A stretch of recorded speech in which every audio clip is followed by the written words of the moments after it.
You good? Yes? Perfect.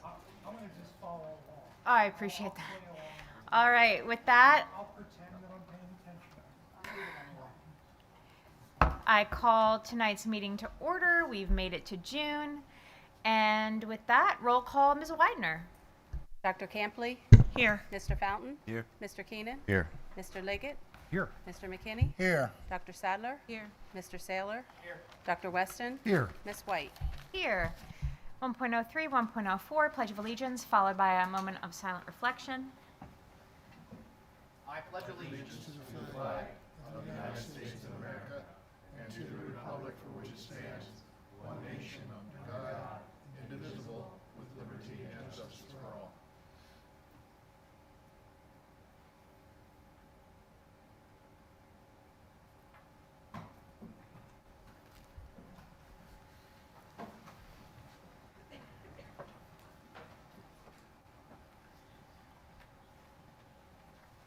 Okay. I don't know where we left off, but Dr. Weston, how about you read our mission statement for us?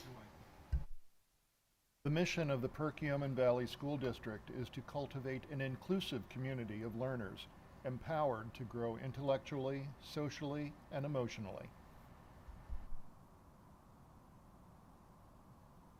Thank you so much. 1.06, approval of the agenda as presented. There's a motion. Is there a second? Second. Motion and a second. All in favor? Aye. Against? Motion carries. 1.07 brings us to our special recognition. Mr. McKinney and Dr. Russell will be making presentations on behalf of the school board for track and field. And I think they're our only group this today. Okay, thanks.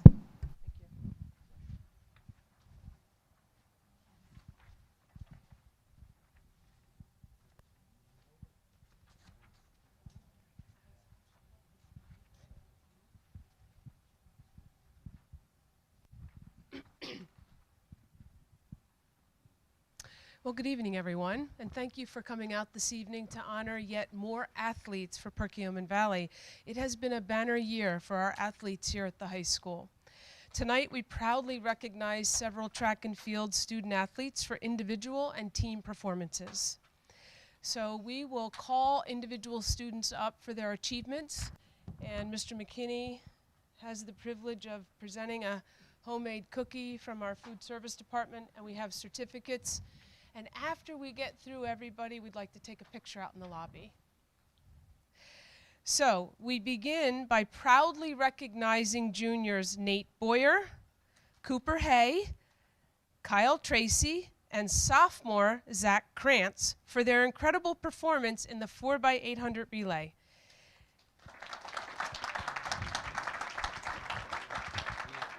You're going to stay right here for a sec, okay? Just line up right there. Congratulations. Congratulations. These four athletes not only captured the PAC championship title, but they also set a new school record with a blazing time of 7:57:04. Excellent. Outstanding job. And you'll all be back next year. That's great.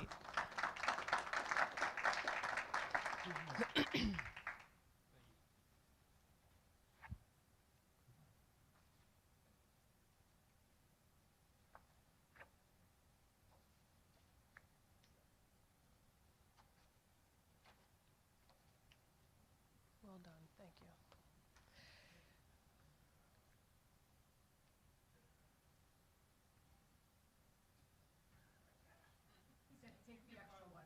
Oh, I got you. Yes. Okay. Thank you. Thank you. Do you want to take a cookie for him too?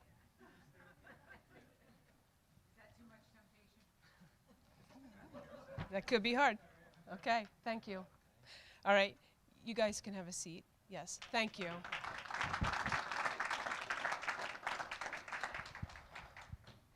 We also proudly celebrate senior Allison Matasic. Is she here tonight? Okay. She claimed her third consecutive PAC championship in the 3,200 meter run.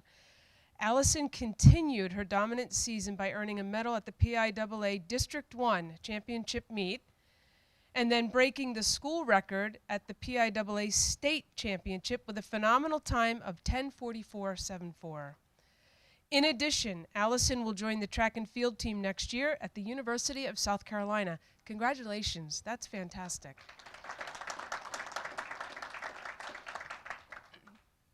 All right, next, we offer congratulations to junior Colin Sturgis, the PAC champion in both the discus and the shot put, and the district champion in the shot put. Congratulations, Colin.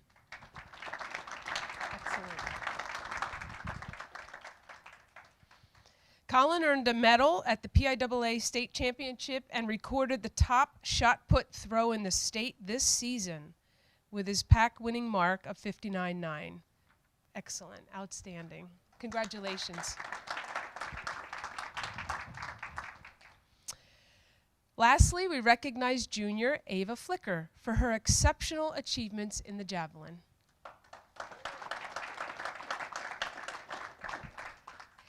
Ava was both the PAC champion and district champion, and she medaled at the PIAA State Championship meet.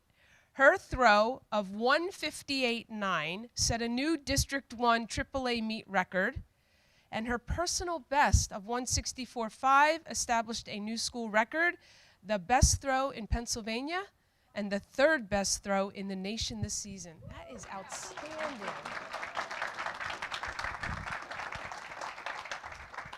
Rock star. Excellent. Congratulations. That's fantastic. We will congratulate head coach Joe Petsko and his staff of Tom Farney, Jason Eichholz, Will Cobb, Kelly Sorber, Christina Bauman, Emily Cooney, and Julie Fredette on the terrific accomplishments of these athletes. We'll take a 5-minute recess to gather and grab a picture, and coaches, we would love to have you included, so thank you. Congratulations.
Big night ahead of us. 1.08, comments on any topic.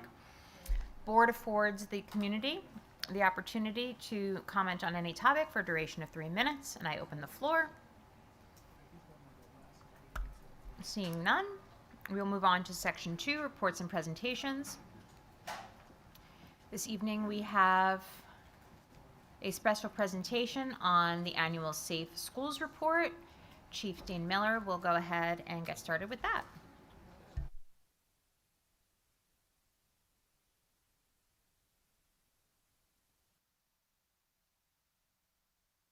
All right. Good evening again. We are happy to present the safety report to you for the year 24-25. We did just have an executive session where we discussed this in detail, but for the public's viewing, we just wanted to touch on a few topics so that they could see what some of the processes that we're undertaking here in the district for this current year and the year coming up. To be legally compliant, we have to make this report each year to the school board. We have to discuss practices, lessons learned, recommendations for the future, as well as pass this report from the executive session on to the Pennsylvania Department of Education, and that will be submitted tomorrow morning under the acceptance. Purposes called out into the school code. These are the objectives of that particular reporting process. Includes oversight of school safety initiatives by the Safety and Security Coordinator, which you have named me to that post. And these particular details that are listed here are those which are primarily represented in that agreement. The legal requirements call for us to teach all of our staff across all buildings and in all capacities in Act 55 mandatory training. That mandatory training covers a variety of topics to include emergency response, situational awareness, child abuse, suicide and bullying, substance abuse, drilling to be compliant with PIMS, as well as trauma-informed approaches. And that includes both our staff and this board, as well as our threat assessment team, and then the team that we have in place for school safety and school security police. We follow the I Love You Guys Foundation protocols, which are listed here. They have been in place here in the district for a little over 6 years, as well as our emergency planning, which is filed with Montgomery County Department of Emergency Management, as well as the Limerick Generating Station for purposes of the Radiological Emergency Response Plan, which is tied into the siren test you may have heard today in the district. And as well, the Montgomery County Department of Emergency Management deals with representation that we share with our 6 municipalities that we service throughout the valley. Our MOUs are a combined effort of the agencies you see represented here, all of the fire service agencies, law enforcement agencies, and the emergency service, emergency medical providers that we have in the district. They do make regular use of our grounds throughout the year for training and have been offered the opportunity to tour our facilities both within and outside of their primary response, so that if any of them respond to our properties, they would have the opportunity to be familiar with them. And our particular school police officers work in their respective buildings along with these supporting agencies to facilitate these particular tours and training events. Some of the updates that we had in this past year, as I mentioned earlier, one of the primary ones that we're very proud of is the AEDs were added to all of our buildings, and in such a way that no one will have more than a 3-minute brisk walk between any of the AEDs. They also have a pediatric process assigned to them. So I want to give a shout out to my colleague, Mr. Eisbach in the back, who facilitated most of the process for this. In light of that, we also had cardiac emergency response teams in place. The locking systems were updated. Our fire alarm panels, as you know, will be done this summer. Access around the campus and particularly at the stadium was upgraded this past year. Cameras were added across the district, as well as lighting issues. And 2 sets of doors will be replaced this summer at Middle School East. And a contact window was added at South, and we'll have another one placed at Schwenksville in the coming year. So those were the primary physical upgrades that happened over the year. These are the policy updates recommended by PSBA. I would encourage anyone who is interested in these to attend one of the policy meetings to understand the process behind them. And this is a continual motion that we take as a district. And I'll entertain any questions from the board or the public. Mr. Keenan.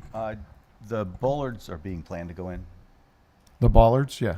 I just wanted to, probably multiple people have thought about it and mentioned it, but there might be a remote possibility of ever wanting to lift some of the bollards out and provide access. So think about Correct. removable Correct. And we can- locking bollards in appropriate situations.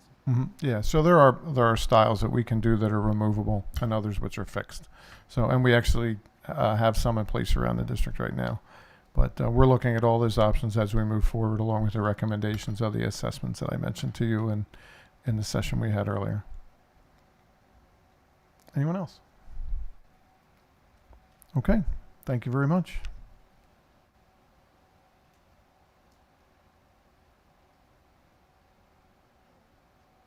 Excellent. All special presentations will be exactly that time limit tonight. No pressure. All right, 2.02, Student Liaisons Report. Ms. Tremba has left us, I fear, and so Mr. Lees, you are now in charge. All right. Well, I'd like to start off by saying I hope everybody had a great May and to congratulate all the seniors and wish them the best at their graduation on the 6th. It's been a busy month for all the students with keystones, AP tests, and finals, and so I'd also like to congratulate everybody on their hard work as testing season wraps up. I'd also like to thank the volunteers and staff for putting on a great time at the Art and Food Truck Festival last Saturday, as well as for all the help with the high school band and orchestra trip to Universal. Finally, I'd like to congratulate the newly elected class officers and other representatives, including Grayson Rapp, who is currently a freshman and will join us on the board next school year.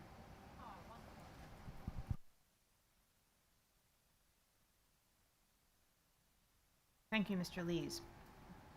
2.03, President's Report. I have nothing to offer other than my same exact sentiments about this past weekend, as well as congratulations to the seniors, which we will talk more about as we get through the agenda, and welcome everybody to June, and happy Pride to those who celebrate. 2.04, Superintendent's Report, Dr. Russell.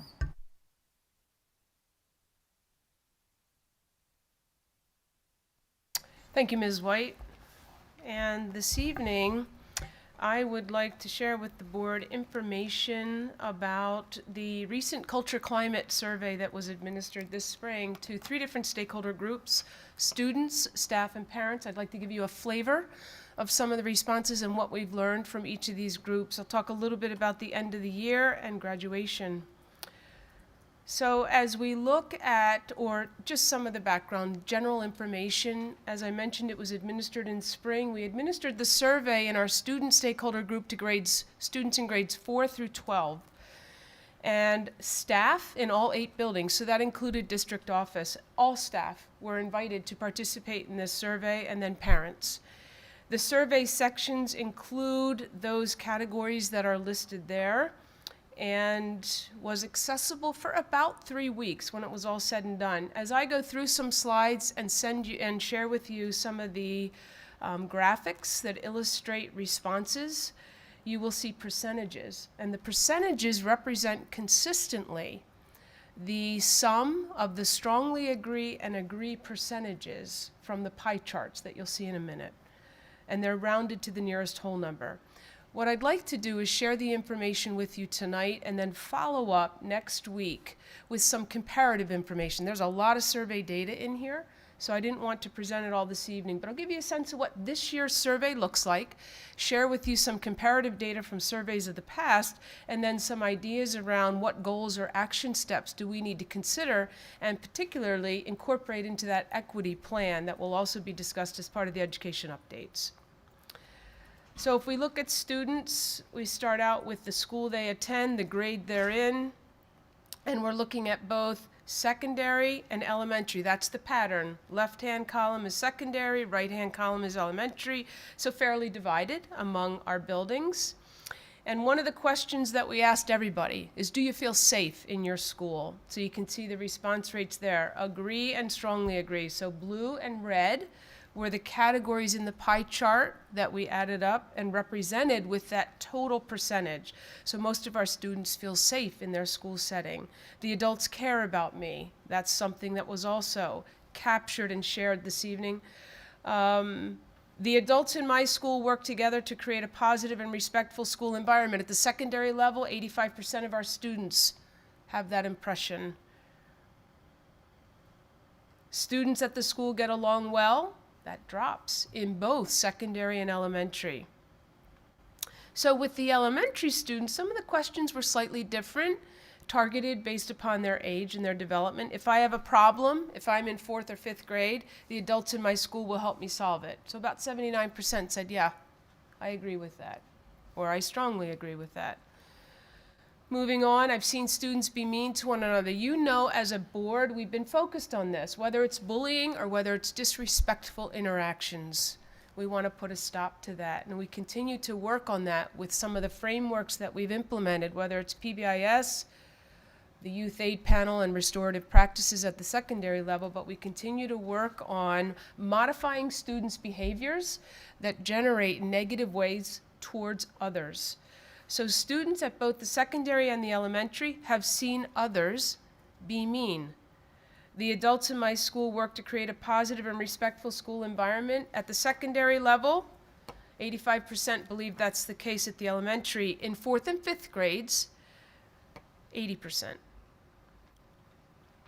Moving on, I've captured some of the comments, positive and not so positive, so that, again, you get a flavor of what students are saying connected to some of the things that some of the items, the aspects of their experience that were just shared. You can take some time to look through this.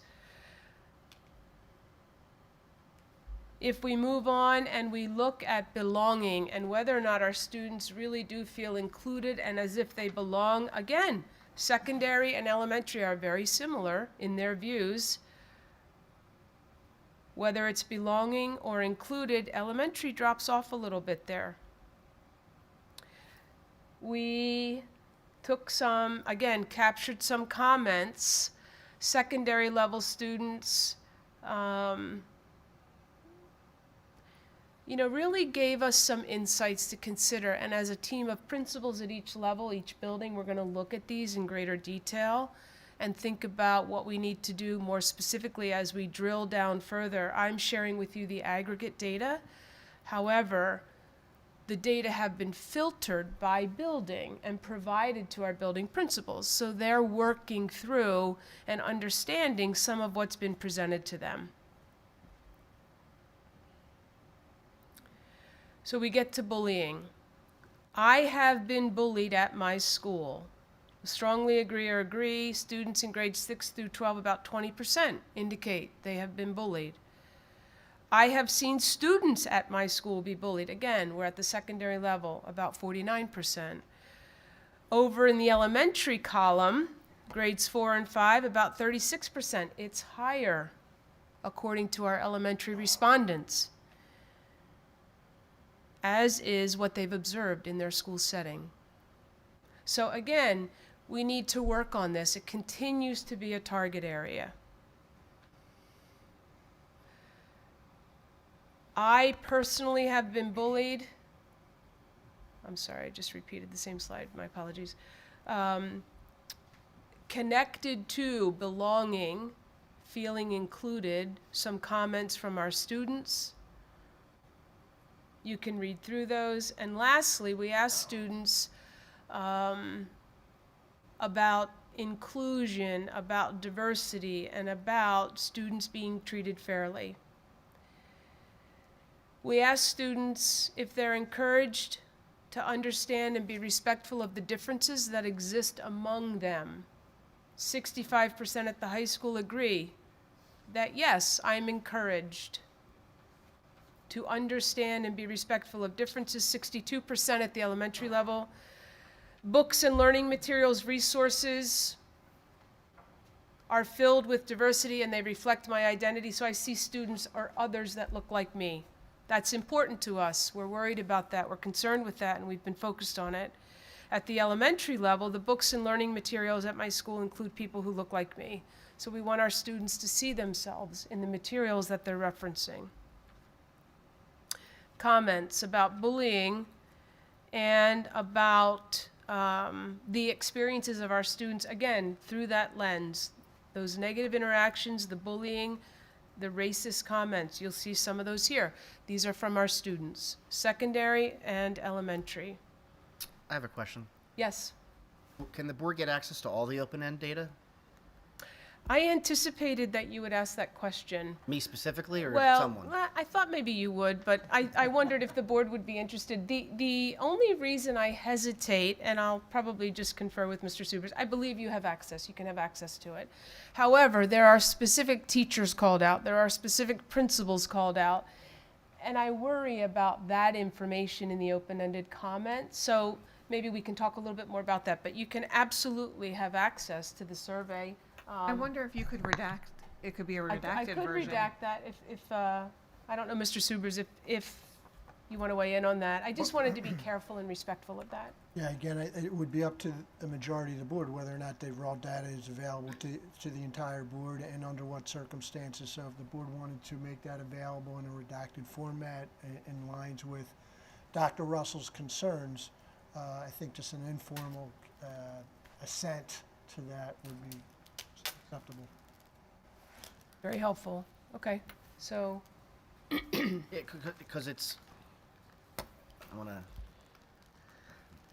it's helpful to see the full picture Yeah, I don't wanna- of I don't- everything. I don't want to use a term incorrectly. So this is now public, right? Because it's public presented at the board meeting. It'd be nice to see the full picture because what this is presenting might not articulate the full picture. That's- I don't disagree. I don't disagree. I wanted you to know that in all transparency, there was some positive feedback and there was some not so positive feedback. That's the reality of what our kids are experiencing and what they reported.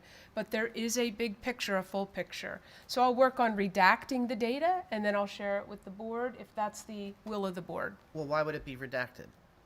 Well, If there were teachers just the and teachers' names principals. and principals and schools. Yeah. That's all I mean by redacted. I could respect the feeling of being redacted because you want people to feel like they can honestly answer these surveys without there being repercussions from what they're saying. And to trust that the information they're given is not then taken and used and put out in a way that's going to create some situation, distrust or mistrust. Or division. Yeah. Or further division when that's not the intent. So to take out, it's just like if there could be names in there where a student's calling out another student. I think just taking names out in general, we're only looking at it to get the sense of information. I think if there's any administration names or teacher names, then that's the will of the superintendent to do investigations. That's not a board's place to do that. That's not our place as a board member to take anything up. That's a human resource issue. So if you see things in there that's been called out, then you need to investigate that. But as far as us getting a general sense of the climate, we don't need names to do that. The other thing I guess I would ask Dr. Russell is if whether or not you can speak to, now that you've seen this data and the full picture of it from, like a human resources sort of oversight perspective, do you have action items that are targeted to trends that you've noticed? For example, if you see, we have 4 elementary schools. If you see that there's certain data points that are coming out of one particular area on one particular topic, that to me presents like a coaching opportunity to allow for improvement. Right. Hold that thought. So yes, the answer is yes, and I'll show you some examples of that where we do get into the weeds and it's disaggregated by school. However, I have not revealed the school on the slide. And that's, I think, is very important that you don't reveal the school for all of the reasons that you've said. But from a board perspective and my perspective on the board, I would be more interested in making sure that administration is taking the data to heart and making corrections where corrections are needed. Yes. Yes. More than the actual individual comments. Yes. That's more important to me. Okay. Yeah, and one of the things that we've done with a few of our surveys is to take all of the comments and put them into an artificial intelligence tool and have it summarize them. So at a glance, now that doesn't mean it's accurate. It's not 100% accurate, but again, I've read through all the comments. I have a sense of what students reported, in this case, staff or parents. That sometimes helps us streamline and summarize the information. Is it creating sentiments? That's what I mean by that. So you take all the open end, you take all the unstructured data, and you're using an AI generative tool. Is it going to create sentiments? I don't know. We haven't done it yet with this. I'm just saying we've done it with some other survey data in the past. It was a thought to do with this one. But it may, yes, it may. I don't know for certain. Depends on the tool, I guess. I'd have to talk to Dr. Parr. I would want to do that. You're right, because we don't want biases or particular opinions to emerge if they're not backed up by the feedback. Is there a way that the school board could get the data results with, like, are you creating these grids yourself? Screenshots. Yeah. Yeah. Right, like with top two, bottom two box? Almost like a crosstab section? I can PDF the full report. Okay. You know, and it has all of these screenshots, and I didn't include every single screenshot. Again, I pulled out some highlight questions, but I can PDF the report so that you see all of the pie charts, or the bar charts in this case on the right, and review each of the questions and the responses. So these are staff, and staff across all buildings, including district office. I feel emotionally safe at my school, 86%. You see the breakdown of those that responded. Professional versus support versus very specific professional staff, to include nurses, counselors, etc. And then my school building has appropriate plans in place to address situations related to building safety. 92% believe their schools have solid safety plans in place. Dr. Russell? Yes. The response rates strike me as being kind of low. Is that what you'd expect from this kind of a survey? It would always be nice to be more. We have about 430 professional staff. We have about 150, Mr. Moran, paraprofessionals, and then support staff. Yeah, but upwards, probably over 700 people. Historically, staff tend to not always complete these surveys. There's been, I don't want to speak for PV staff, but coming from working in several districts over my career, there's always been a theme at each one of them where staff kind of feels like, what's the point of filling these in? Everything always stays the same. So you get a handful of people who complete them and a majority of people who don't. And it seems to be a theme that I have found at every district I've been in. So these numbers actually don't surprise me, unfortunately. Yeah, and I have another question into that. So I'm just trying to get back to the open ends that are being shown in public. Are these randomly picked? Like, are a lot of teachers saying they don't feel safe in the building? Or is it just a random open end that gets put on a screen? Again, I chose open-ended that represented both the positive and the negative flare. And when the negative flare or response was minimum among all responses, I didn't capture it. So is this one person that says, I don't feel safe in the building? Or is it a theme that there are people, that there are staff and teachers that don't feel safe at Perkiomen Valley? There are several people. So you can look, I feel emotionally safe at my school building, so 86%. So 14% don't feel safe. Emotionally whatever safe reason. and physically safe are two different things. I don't Yeah. disagree. I don't disagree. Well, and some of that's I'm not sure. And this is, I don't feel safe from intruders. That's the open end. Right. That's right. That one response. I know the one that you're referencing, yeah. So is that a theme or is that just a random pick? I don't know that I would characterize it as a theme at this point without looking a little bit more carefully. I'm taking these as just some examples. I don't see them as themes overall. I see them as some examples of some open-ended questions. And this is a beginning of what could be a deep dive into some other Right. things later. I Right. don't. So we need to do some more analysis. Well, Yeah. we do this every year, right? So it's not new. You could compare it to last year. You could compare Right. it to 3 years ago, and see if it's getting substantially worse or better or the same. But that would be step 2. Step 1 is just to say, Yeah. hey, here's what we've gotten for this year. And now we're going to take it and we're going to analyze it even further. Right. Here's the, hey, this is what we've gotten for this year. And this is what we're seeing. See, these are some of the things that really stuck out to me as I was doing the data, is how I'm taking this. Yeah. So next week we'll dive a little deeper and we'll do some With the comparing. response rates being as low as they are, I'm not sure how much store I can put in any of these bar charts here. The free response comments, I think, are something we would get a lot more out of, and I think those are what we should be seeing here. Well, you'll have a chance to review those. Yeah. Again, I selected some of what I viewed as positive and supportive, and some of what called out some real questions or less than positive, supportive, because I wanted you to know we got a little bit of both.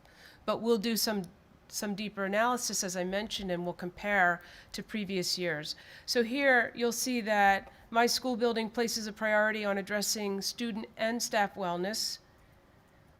My school building effectively manages student discipline. This is a question on the part of many staff. Are we addressing infractions as effectively as we can? We need to dive deeper into that one. Staff at my school work together to ensure a positive and respectful environment. Most of them feel that's in place. I like being at my school. I have opportunities to influence what happens in the building. And I'm satisfied with being a staff member in my current assignment. And then this graph by building is disaggregated, that indicates how people feel connected or as if they belong by the 8 buildings. So you can see the color-coded key there. Their feeling of connectedness, their sense of belonging. So here's an example of where we see some differences among staff's views by building.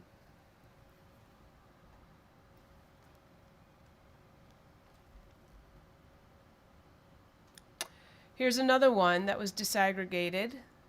Reflection on leadership. This is important. This takes me back to Ms. White's question. How are we supporting our staff? How effectively are we supporting our staff? Bottom right is a summary of the responses on the part of all. Overall, 77% believe they're inspired by their leader. 73% believe they can have conversations, discussions. 75% appreciate the feedback that they get. It's meaningful. Disaggregated, you see though how staff feel in those areas, how they're inspired, how effective the discussions and or feedback are for each building. There are some differences there. We need to unpack those and understand those better.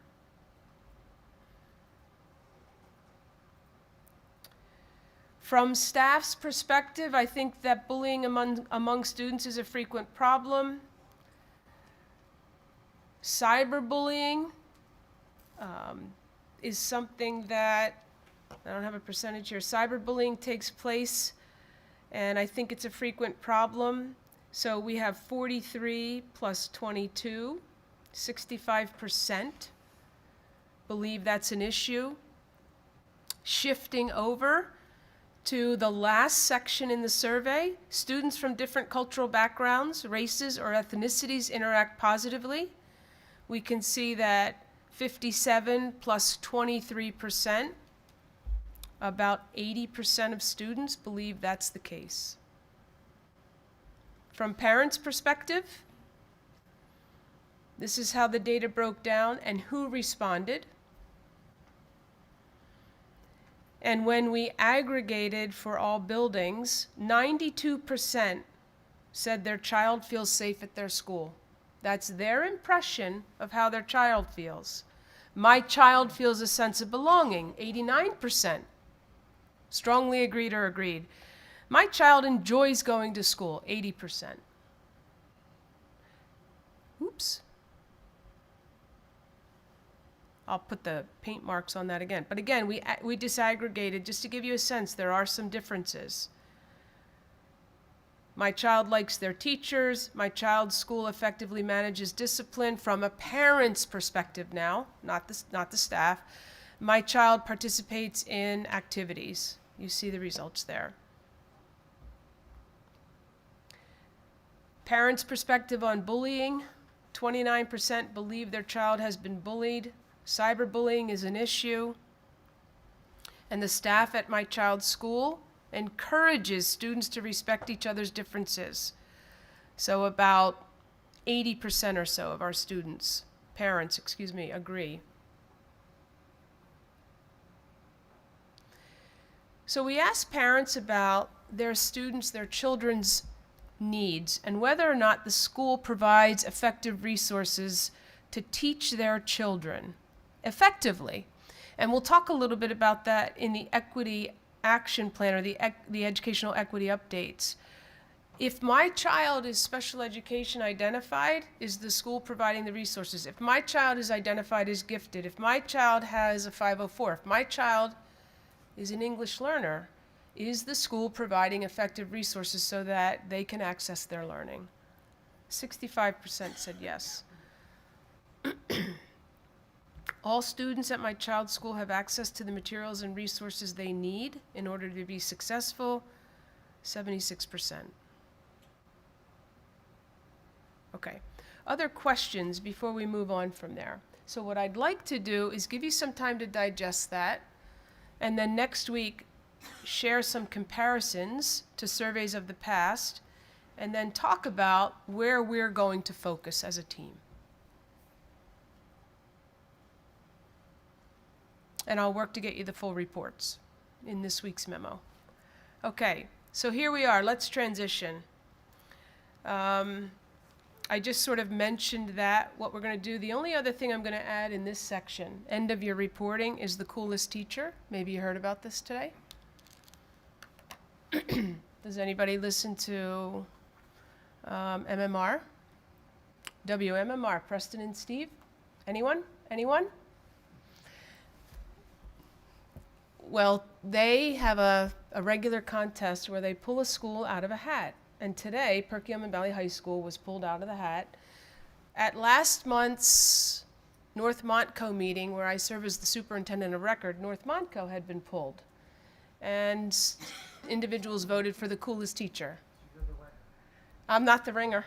I'd love to be the ringer, but I'm not. But it just turned out that today, Perkiomen Valley High School was pulled.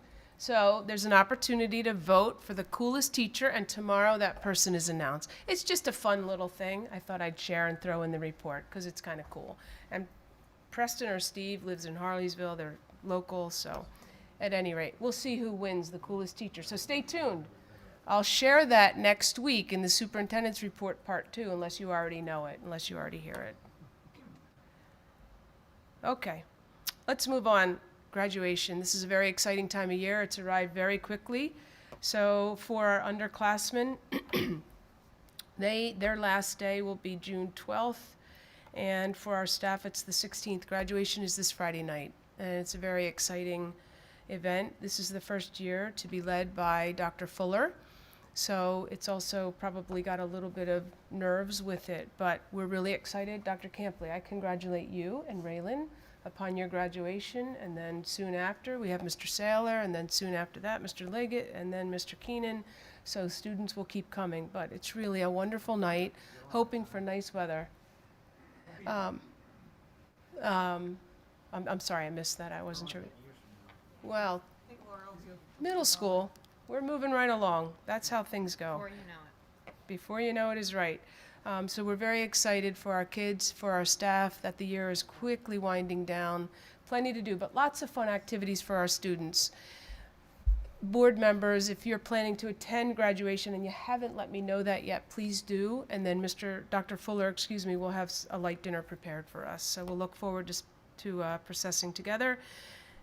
And that ends my report. Thank you so much, Dr. Russell. Any other board comments or questions regarding the superintendent's report? Last call. Okay, very good. 2.05, solicitor's report. Mr. Subers. I have no report.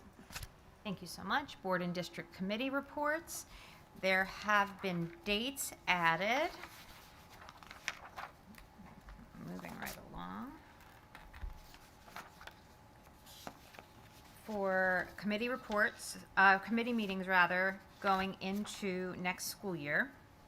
So please take note. Several meetings, I think we're done with meetings for the year. And so, as you'll see, next meetings will be start back up in September. Are there any comments or questions? Anything to add?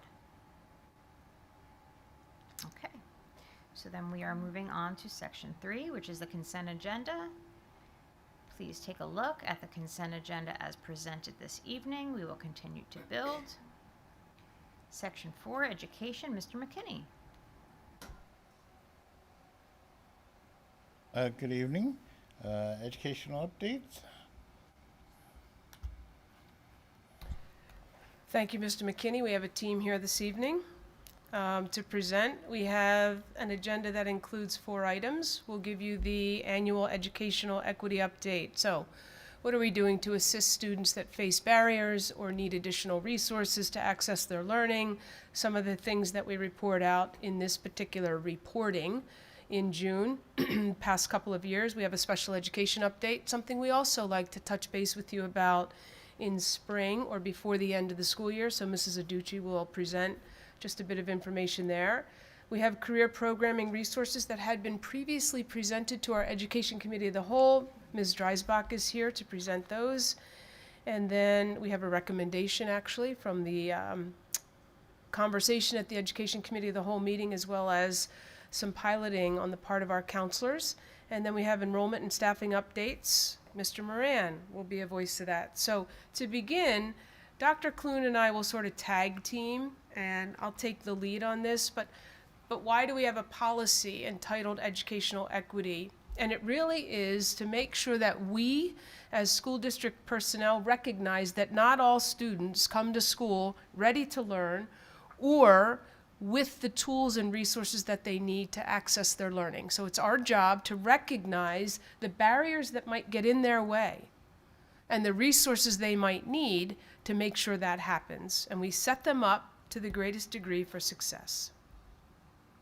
So in this policy 832, we present in monthly board agendas some of the data that it recommends be shared. Enrollments are presented every month. Achievement indicators, we go into quite a bit of detail during that data presentation in January. Attendance and behavior indicators, sometimes we touch upon behavior. And opportunity indicators, we touch upon those too as part of that data presentation. We'll call those out a little bit more tonight, and I'll mention to you some areas of concern. I want to credit Dr. Clune. He did a lot of gathering of the data here, and we sort of collaborated on putting this together in the presentation this evening. He pulled this attendance data. We have pretty high attendance on the part of students in all of our schools. There's one blip here on the screen where we drop into the 80s in one school during 1 month. Otherwise, our students have pretty strong attendance. That's a good thing. What we see from the Swiss system, and again, this is the school-wide behavioral systems that are in place in our elementary schools and our middle schools connected to positive school-wide behavioral systems, or PBIS. There's a couple of different acronyms that are presented to describe these frameworks that really attempt to focus on the positives, provide positive reinforcements, and assign consequences when students commit infractions, while still making sure we recognize the positive choices our students make. So here's some behavior data. This is 23-24 data because it's for the full year and it's disaggregated by race. It's also disaggregated by gender. So we look at these data and we see that males are committing the bulk of the infractions that are reported in this system versus our female students. Dr. Russell? Yes. Just to clarify, are the numbers here, are these infractions or are these students that commit infractions?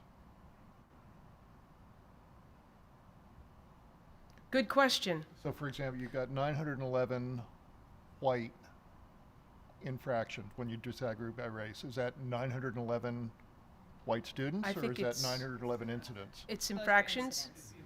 Okay. Right, because it is entitled problem behaviors, so it's a good question. It is the infractions. And I would be curious mathematically, and it's too late at night and too long into the school year for me to do it, but proportionally, are we looking at over underrepresentation percentage wise comparatively to the amount of students we have in each of those categories? Am I making sense? Yeah, we are looking, we absolutely look at disproportionality, and Mrs. Aducci will touch upon that with special education also, and identification, over or under. Same with discipline infractions, yes. Because and 77% consequences. makes sense, because obviously we have the most white student, like that's our largest population, but. We you do know, not have 13% blacks in our district. Correct, so I'm just, yeah. So that's what I'm thinking. Okay. Accurate thought. Right? But it's an important distinction to make. Is that 158 black students each doing one offense, or is it one black student with 158 offenses? You have to make that distinction in there somewhere. Yeah, To so see we, if there's, see what the actual representation is. we can determine that. We'll follow up with that. And be So clear what does about it. their race have to do with it? I don't understand why it's an important distinction. Well, it's disproportionality in the fact that some students are overrepresented and underrepresented in the history of. The history of what? Of these students? What does their race have to do with their infractions? In the fact that students, typically two students next to one another. What does their skin color have to do with their infractions? I'm not going to get into the history of race with you. I can give you 10,000 textbooks and talk about the idea of implicit bias and the fact that a student of one nationality or color could do the same infraction as a white kid next to him and end up with a different consequence. At PV It has been known to happen. in 2023? It has been known to happen. I'm not going to argue with you. Give us an example. I'm not going Not an argument. to argue with you. I'm going to say that when you have numbers mathematically and you're looking at things statistically, it's called disproportionality. Go get a math book, read up on it. What does that have to do with the skin color of the student? Okay, so that's your, are you looking for an actual answer, Mr. Keenan, or are you just saying that rhetorically? Yeah, I would just like to add to this that because of policy 832, administration is actually required to report this out to us, Right. regardless of whether or not we agree or disagree with the subcategories in there. It's also a part of other mandatory reporting that the school has to do to other entities. So Yes and no. even though, Yes, they're supposed to report it to us. yes, But most importantly in the policy is that they're supposed to tell us if there's a problem. and And that's so the question would be, again, are we cherry picking, which is the word that Don asked me not to use, but I'm going to use it now. Are we cherry picking data that doesn't really tell a story but might look good in public? Is this data being presented? Is it telling us a story that black students in Perkiomen Valley in 2023-24 were disproportionately given infractions, or is it not? So the question, to ask that question, is to either try to say there is a problem or to make a headline. Well, which one is it? well, that's The purpose of Policy 832 is not to provide unaccompanied data to the school board. It's to provide data and to have the equity supervisor, the director of supervisor and equity, say that this is a problem and that here's a correlation fact and result that we're going to fix. And it's and also that would be the question. And it also makes the requirement for the annual reporting back to Yeah. the board. But then most importantly to Dr. Weston's comment is we don't know in this report, and we're the school board, last I looked, and this is supposed to be presented to us, finalized today.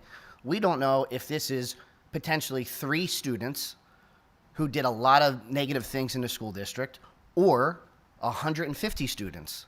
So at this time, we're being presented this, and it tells us zilch. That's the thing. It's a present tense thing. It's being presented to us, and we have the ability to ask questions about that. Yeah. Dr. Weston asked the one question about if we could disaggregate the number of people there. That's and supposed to be done by and now. Dr. Clune, That's supposed to be done today. We're giving a report from almost 3 years ago. We're- It's supposed to be done today. This is the presentation to we're perhaps finalize a it. quarter through this report. Is that finalizing not something correct? today? We're getting a report on the data. We're getting a report on the data that's collected, and this is just the first slide. You know, there are other slides being presented. There's other information being presented, and science being an ongoing exercise, we have the opportunity now to pose questions that can be followed up on. This, And it this can- is- And that this is actually not a might be the key final point there, Dr. Weston. at Why all. don't we Well, this is let not that happen? this is not a brand new conversation either, No. because if you've ever been in any meetings in the last 4 years regarding this type of data and information, this is not really new data, and I think that any of the current minority groupings. But I think it comes down to when you're looking at data like this and you bring a group of people together, this is very typical. You think about it like, and somebody has a different perspective and they look and they're like, you know what, is it one student or is it multiple students? And then there's an aha moment. You know what, let's go and disaggregate it more so we can figure out from another perspective. That is very typical. Same thing with the question of, hey, maybe we should look and see the proportionality here to see, is there a trend going on that we should consider and tease that in as well. But to question whether or not we're doing this for headlines sickens me to my core. I really appreciate the conversation and the questions. That is what data is intended to do, to prompt conversation, and I think the conversation is extremely helpful. I can assure you, Mr. Saylor, there is no effort or intent to make headlines here. That's not the point, really. But I do appreciate the questions and the commentary. So here's some additional data, again, related to gifted or our economically disadvantaged students.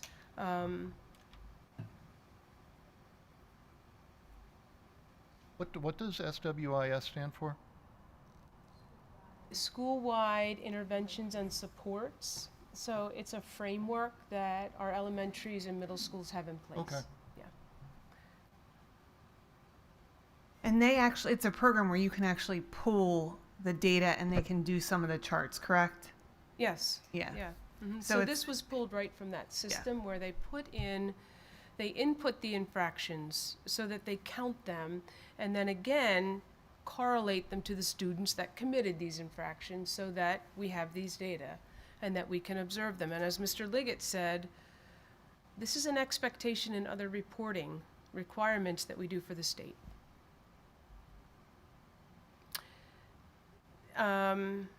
In this particular slide, we see, again, some disaggregation of some different offenses.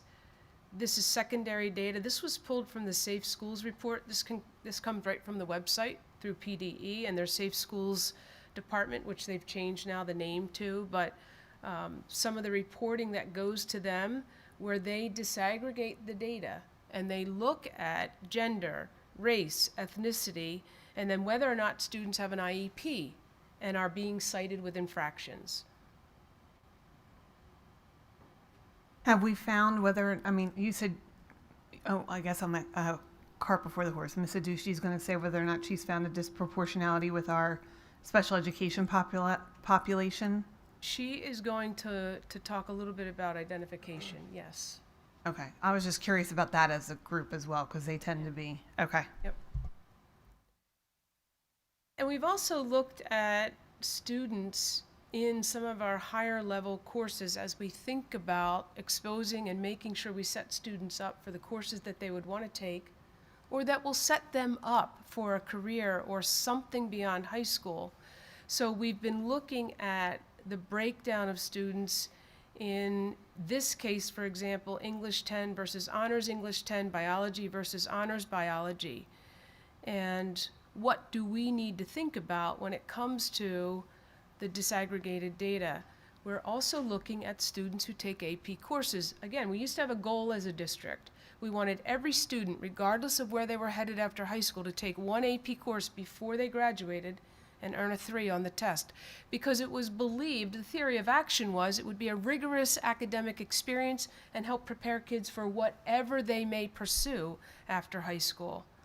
So are we setting our students up to be on the most rigorous academic path that they can manage, that they're ready for? Here's an example of the Can I break. just, real quickly, go back the one slide? If we're gonna, and I've said this before in the past, if we're going to show slides like this, it would be good to set the baseline. So for instance, in English 10th grade, there are 211 students. What are the demographics of those 211 students? We know that in Perkiomen Valley, what is it, 3.8% of our total student body is black? Or excuse me? I think it's higher than Higher, whatever, but we don't know what it is in in English, 10th grade. So you know, when you're going to use ethnicities to show data, unless we know that baseline for that subgroup, you know, it could be 8% for the 10th graders. It could be 2% for the 10th graders. We don't know. Clarify your question for me, I'm sorry, because... So we're showing English 10, 10th grade, 211 students. Right. We're saying that 4.7% of them are black. okay. Then we get down to the AP courses, right? And the honor courses. Right. Can't take AP in 10th grade, but What's this? you can't take AP English in 10th grade, but are you talking It's an about in honors. general? It's an honors. An honors yeah, class. the, Okay. the honors courses. So the percentage of black students decreases a little bit Correct. to be 3.7% of the total number. Our population is just under 5% district-wide black students. So I think Mr. Saylor's question is, in 10th grade, however, what are the percentages of population Yes. among Okay. races? Yeah, correct. So if That's there's what you're only asking. 3% of all people, of all students in 10th grade are black, then that's representative. Correct. Right. Give a baseline for Gotcha. each group. Okay, by grade. Yes. Can do that. Per grade. Yes. Okay. And if you're looking for imbalances amongst the population, it would be interesting to see about doing some kind of sensitivity analysis as well, to see, you know, would one or two students going one way or another make a difference in the percentage and whether it looked like there is an imbalance? Because I think with these small numbers, you know, for example, for the honors biology, you know, if we're assumed the classes all have the same general breakdown as the overall population for the district, you know, we're about 4.9% Right. African American students. The 4.5% in biology kind of goes along with that, but then we're down to 2.2% in honors biology.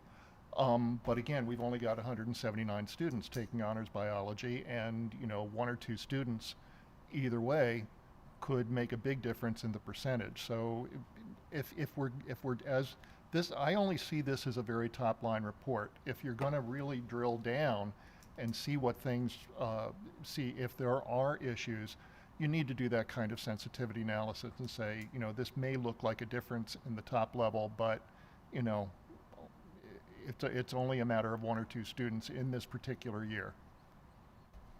Well, and in biology specifically, there's another set of students that have taken biology as 9th graders. That's correct. Yeah. So that's not all of the 10th grade class. That's just the 10th graders taking biology. Just an example, right? Right. Of the honors biology students. So again, it's a top level, gives you a sense of what's happening in these two examples. Yeah. here are some examples of some AP courses, and really what we've noticed, as whether it's anecdotally or via some of these numbers, is that we've learned that some of our female students here at the high school, our young women, have been reluctant to take some of the higher level AP engineering STEM related courses. So we want to focus on that, and we want to try and change that.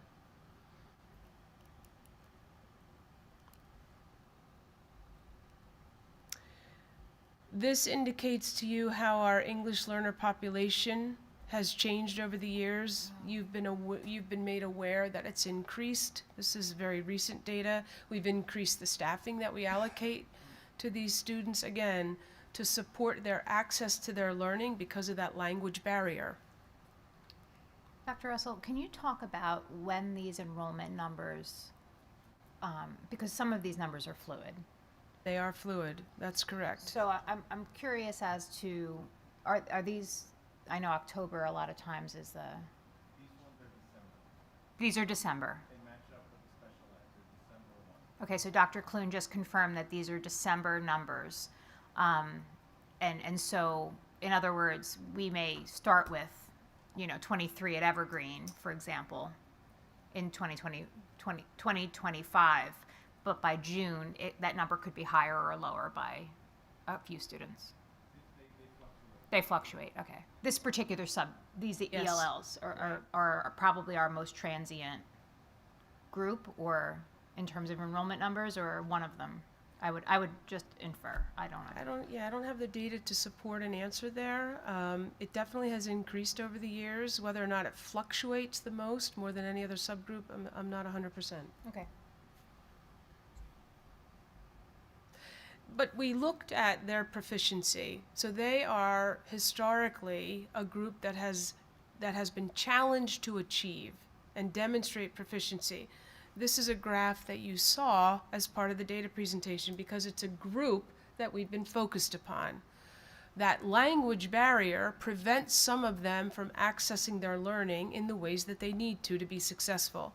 Special education is another group that we've been focused upon, and we've considered strategies that support special education students being included in the general education setting and being successful. And we looked at some of their data. They're not achieving, they're not demonstrating or demonstrating the ability to score proficient on these exams. So these graphs are ones that you've seen before, but they are subgroups of students who face different barriers, need different resources that we focus upon with our services. Information about gifted services, again, because it falls under that category of opportunity indicators, the opportunity to qualify and be eligible for gifted services. Extracurricular involvement, we've looked at that. It's been broken down by building here and the different types of activities. And here, it's been broken down by race as well as other subgroups that include economically disadvantaged, special ed, or gender. We know that when students are involved in an extracurricular, they tend to be more engaged in school and they tend to learn better.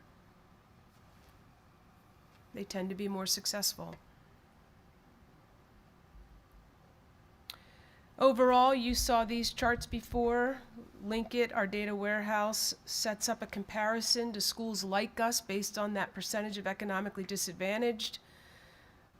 In Montgomery County, we happened to have the third highest percentage of students demonstrating proficiency on an ELA state assessment. Math, we were 8th. There are 21 school districts in Montgomery County. In science, 6th. Again, just a point of reference. And here are race rankings, so based upon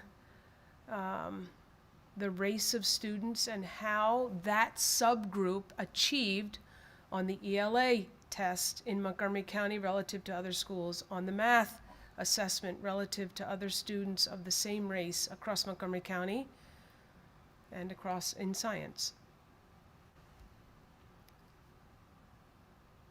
So in some cases, our students are doing very well relative to the same race subgroup in the county. Can you explain the math, the red circles? Just calling out that, for example, if I go to science, black students, our ranking is number 1 of 19 districts. So the subgroup of blacks achieved highest. We had the highest percentage of students that identify as black scoring proficiency or advanced on the science PSSA or Let's- Keystone. Sure, let's look at that. So we have science, a race, the number of districts, and ranking. That race did number 1. They had the highest grade. Well, was it a good grade? Is it a bad grade? It's just the highest grade. Was it a C and everyone else did a D? Fair question. It's relative to the percentage of students who earned proficient or advanced. It's just a relative number. Correct, but So you're right, it doesn't tell you, is that 50% of our students that are black? I don't Or care is about it the color of the 35? student. I would like to know, know. are we number 1 because we got 72 when I don't think a 72 is a quality score, but we're saying that's good because everyone else did a 68? Nobody said it's good. Nobody said good. But we're But it is circling- relative. But it's not relative. It is relative. It's a Why? comparison to the county. But it's not. But it's not a comparison to the county. Yes, Just it- because we're the best of the worst doesn't mean it's something to be proud of. Like, and I'm just like, this doesn't tell it. I'm not trying to be argumentative or coy or disrespectful. It's just, this is my 4th year seeing stuff like this. It doesn't tell me anything. It's just a red circle. It may not tell you what you're interested in knowing right now based on what you're describing, but it tells us something. I'm Whether interested it- in rigorous education and making students much better. And Understood. Yeah. So, but if you're looking at, when you say the Understood. best of the worst, But I as, meant that as an example, sarcastically. understood, Sure. but say our 70 is the best, and 70 was the best. Okay. So the tests that public school districts are given are not created by individual districts. I so it's understand that. apples to apples. So to me, that says, what do the requirements that are being asked of the students in Pennsylvania, and we can agree or disagree on that, but if every student in Pennsylvania is taking the same indicator test, and we are the best of the worst, and we're capping out at 70, to me, that doesn't mean our students aren't learning. That, to me, is an indicator of the quality of the test assessment. Well, when I look And at so- this by race, I say we're really failing our white students. They're 7th, they're 12th, they're 5th. They're not 1, 2, or 3. Blacks are 1, Asians are 2, Hispanics are 5. We're 7th with white. That's why I think that's sometimes why Mr. Keenan gets so frustrated by these reports. They're not telling us much. I would like to know that our students in PV, regardless of their race, are being pushed and cajoled to do better than they did their same cohort from the previous group. This year's, my classes, 7th grade what grade is this? Well, that's the So first Whatever, column. yeah. But race That's is the only first one column. indicator. Socioeconomic status is another indicator. Special education is another. IEP, Gifted is another. And you can't, it alerts administration of every public school district areas to focus so kids don't fall through the cracks. And I don't know why Because it's we not can't black and focus white. on that correct. But you can't focus on that. That in the wasn't meant to classroom. be a joke. I wasn't trying to be funny. Oh no, in that's saying I black said and correct. white. I know I said correct. It's not. You can't focus on that in the classroom. And this report doesn't tell me if the Asian, Black, Hispanic, multiple, or white students are actually living up to the standard that we as a school board want. It might be saying that they're doing better than the surrounding schools, but that might not be the standard that But we're in looking this for. cohort of children, that could be their best. Oy, okay. And I think That could be their best. You can, and I think Ms. Aducci would point out that not everybody's best is what you would consider the best. and I It's an indicator. That's the issue that, I'm sorry, Dr. Weston, let me finish my point. go ahead. That's the issue that I take with these data numbers in general, is that they don't tell a full picture. So, it's been publicly said that I have an issue with data. Well, I have an issue with data because it doesn't tell the full picture of a whole student. And so now you're saying the same thing. We don't know what that Your microphone's not on. Well, you need this piece with No, the the other next piece, pieces a whole and the picture. other pieces, and you put all of them together, and then you still have a kid sitting in front of you, and you find out, you know what? Their parents are getting divorced. He hasn't eaten in 2 days. This one doesn't have heat, and all of a sudden it's like, oh my God, all of it speaks to who the child is. Right. It's just numbers on a It's- page. What were you going to say, Dr. Weston? I think these data are interesting, and then they put what's happening here in a broader perspective, because we do not exist as an island. We are part of a larger society and a larger, educational experience, for want of a better word, in the state. And this is kind of where we fall within that. But I don't disagree that this does not say that we are doing well necessarily. This is just how, a part of the picture of what's going on in a broader sense. And it kind of speaks to the discussion at, I think, the April Education Committee of the Whole, where I had posed a question about learning gaps, or what are perceived as learning gaps. I sent Dr. Russell a question by email, and then because it had been noted in other Montgomery County school districts that Black and Hispanic students were seeming to underperform on some of the standardized tests. So I asked, how are we doing in Perkiomen Valley? And those data were shown. Unfortunately, I was traveling. I was not able to attend, but I did look at the video, and I found the discussion a little bit frustrating, because it's like, that we're looking at the data and we're seeing, okay, there may be gaps here, but the focus wasn't so much on, do we have gaps here, but our gaps aren't as bad as what we're seeing in other places. And I thought that was a little bit frustrating, because it wasn't really focusing on what the issue here was. And I think, we need to, I like seeing this particular presentation. I think it's interesting, but again, we need to think about, what's happening within our school district to benefit our students, and what's going on with our students.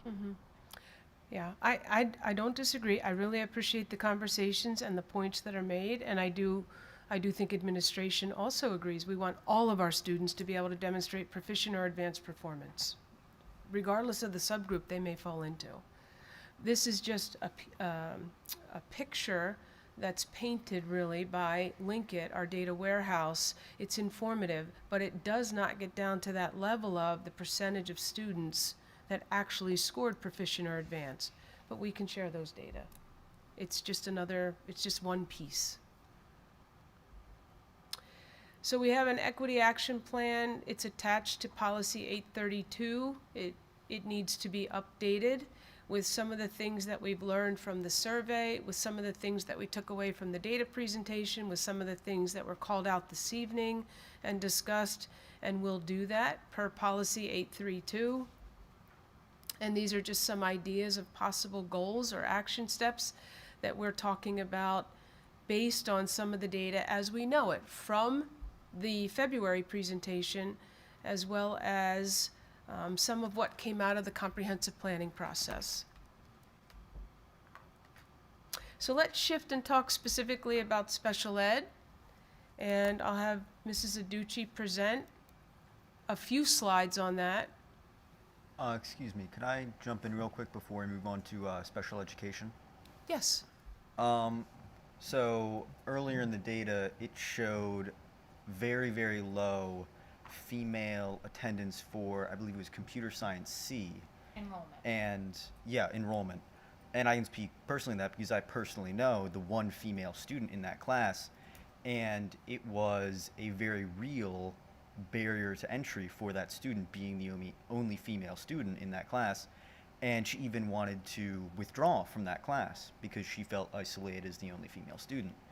And I just wanted to draw attention to that and say that is a very real barrier for female students in those STEM classes that the administration needs to address. And thankfully there's the Women in STEM Club that was established this year. And obviously I'm not involved in that personally. But even with that student participation, that is a very real barrier to entry that the administration needs to address.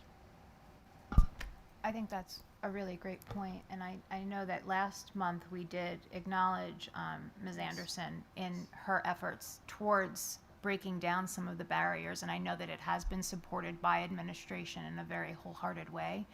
And so hopefully with that and then the legacy of that club, because the participation in that club was just tremendous in its first year, would change those numbers and change the tide. So, but without administration, building administration and district office administration supporting the efforts, I think that there would continue to be the barrier. So my view as a parent and a board member, I feel as though that was recognized and addressed, and it was at initiation of student feedback.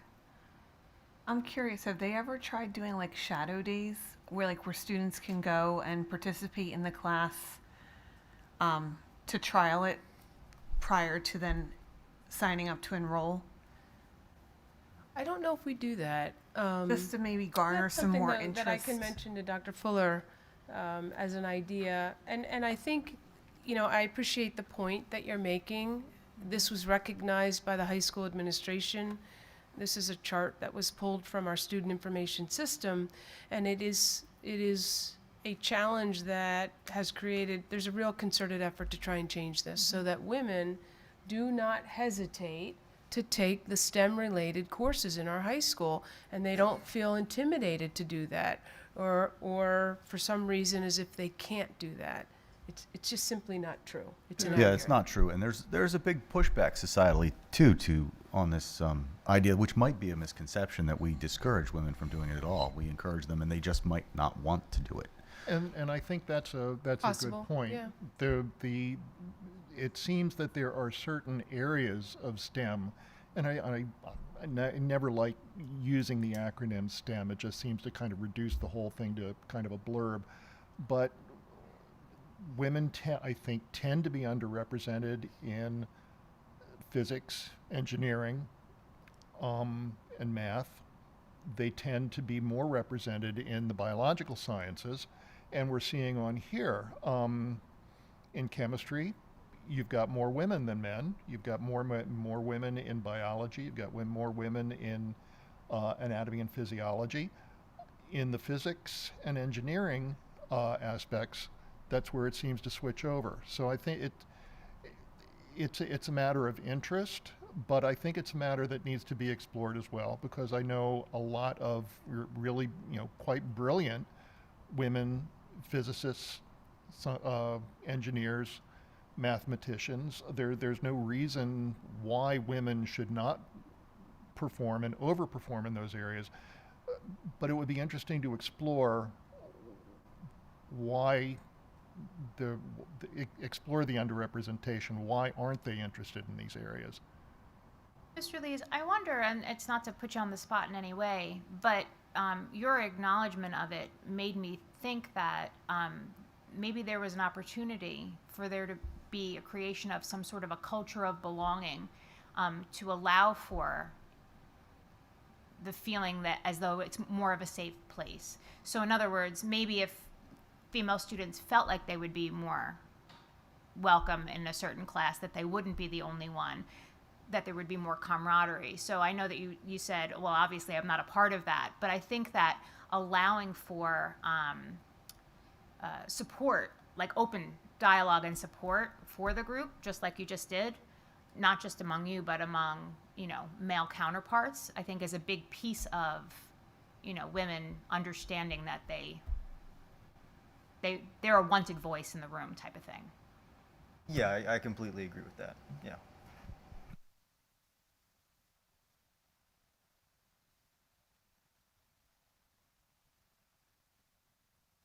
Good evening, everybody. We wanted to take a moment to reflect upon some of our special education data from this past year as well as recent years, as well as look at some of the trends and efforts that we've been continuing in the areas of inclusion.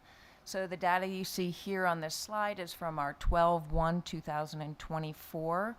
our child count for December 1st. As of that date, we had 59 special education teachers, approximately 116 paraprofessionals, and the number of students on that date and time was 868. Just a noteworthy reflection here is that that number can change on any given day throughout the year. So we can increase, we can decrease as much as 10, 15 students. This next slide highlights where we were at last year on December 1st, 2023. Some highlights on this slide include we're not only looking at our data from Perkiomen Valley School District, but we're also looking at our data in comparison to the state. The highlight in the top section there is that we have the number of students we have identified in special education did increase from last year to 17.6%. Sorry, I don't have my glasses. I'll have to refer to this, my note. Whereas the state increased to 20.1%. Some of the other highlights on that slide include the disaggregation of data by disability area, as well as continued disaggregation by race and ethnicity groups.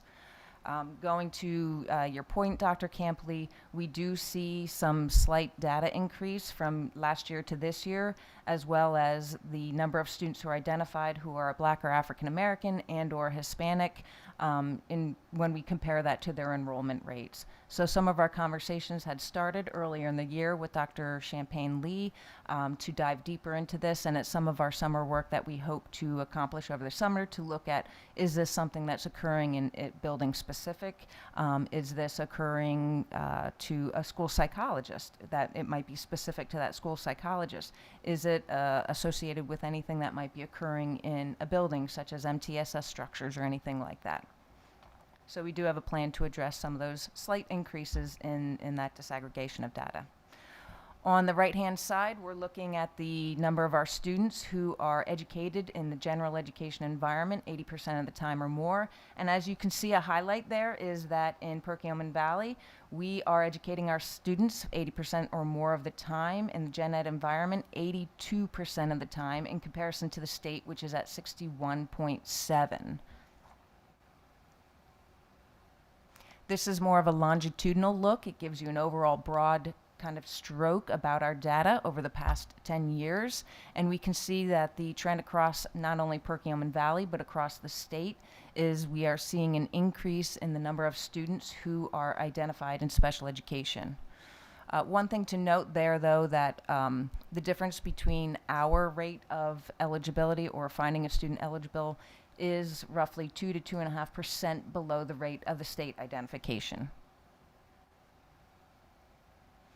On this slide, we compare the last 4 years in terms of educating our students 80% or more of the time in the general education classroom. And as you can see, we've outpaced the state across all 4 years, anywhere from 17 to 20%.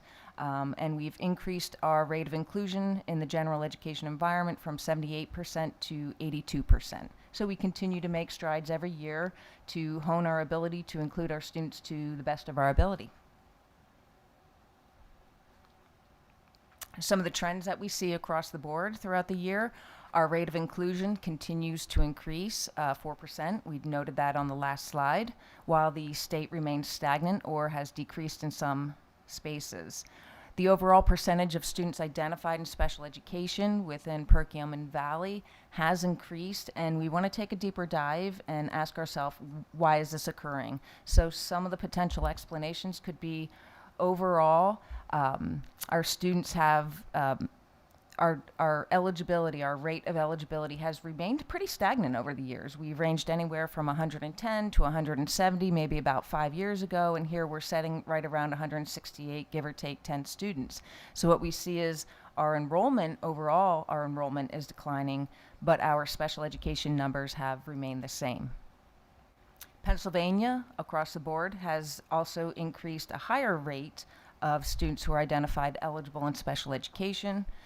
And our rate of identification remains roughly, again, 2 to 2.5% below the rate of the state currently. So that's some positive news. One thing that might be adding to the increase in identification is the state across the board has seen roughly about a 10% increase from year to year in their early identification number, or their early identification numbers. and we have continued to see that not as high as 10%, but we continue to see that increase in our early identification numbers as well. With most recently in this past year, we've had 54 students entering and approximately 44 or 45 students that we are looking to enroll in our kindergarten classes next year. Do you get all of them tested prior to them starting day one?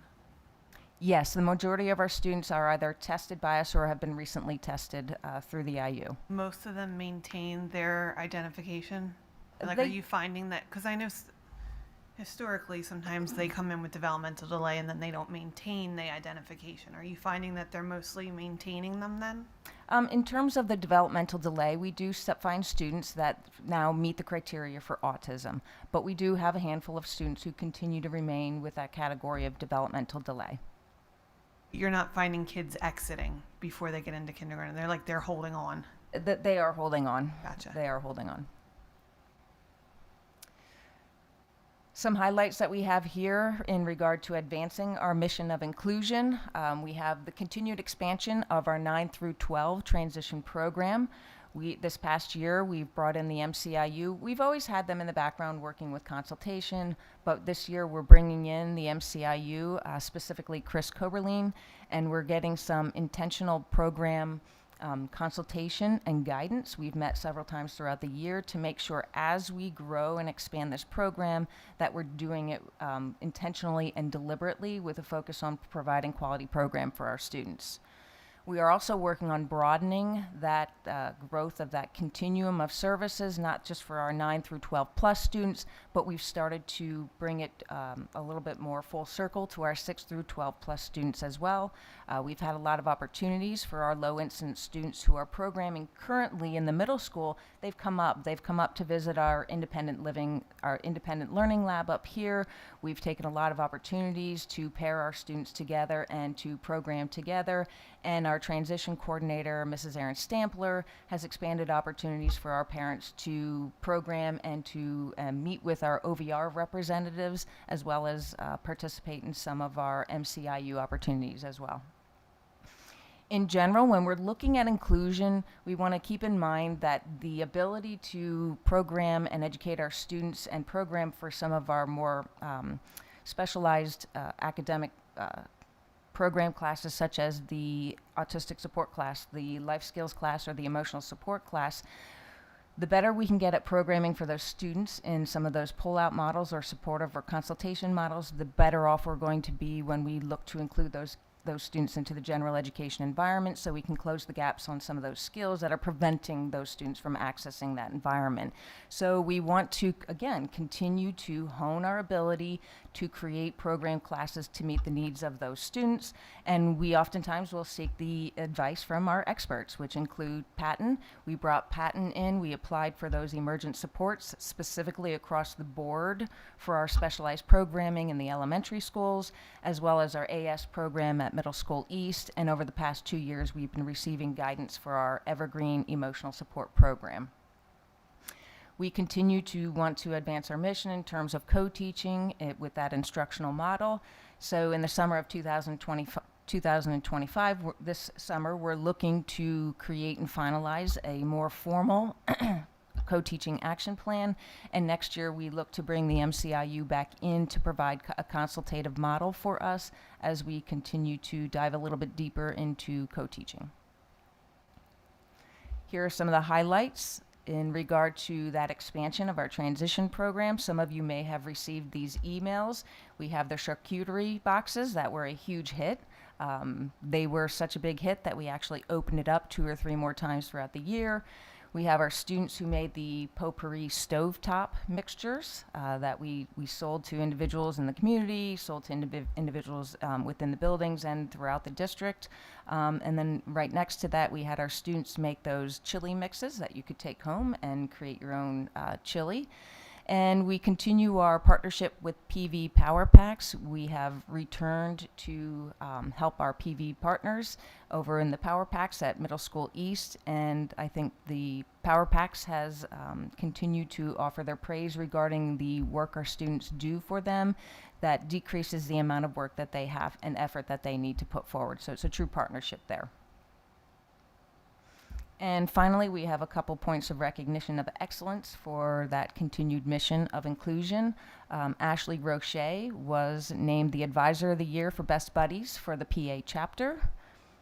And our Unified Sports continues to grow. The high school program has submitted an application for the to be a Unified Champion banner school.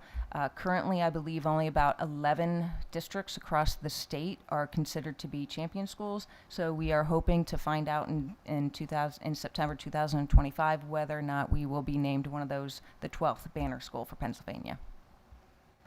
Any questions?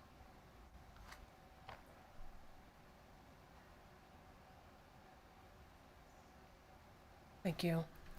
Okay, so Mrs. Dreisbach and Mrs. Conlon?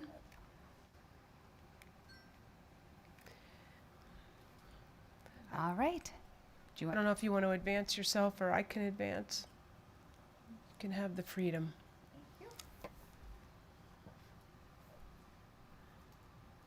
All right. So in February, the counselors had come and talked about a curricular need for Naviance.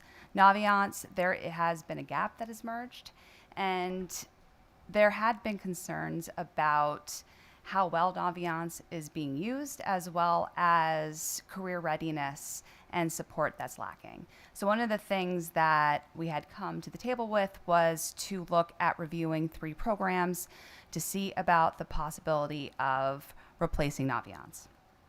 So what we had done is for March 3rd to May 16th, 3 programs had been reviewed.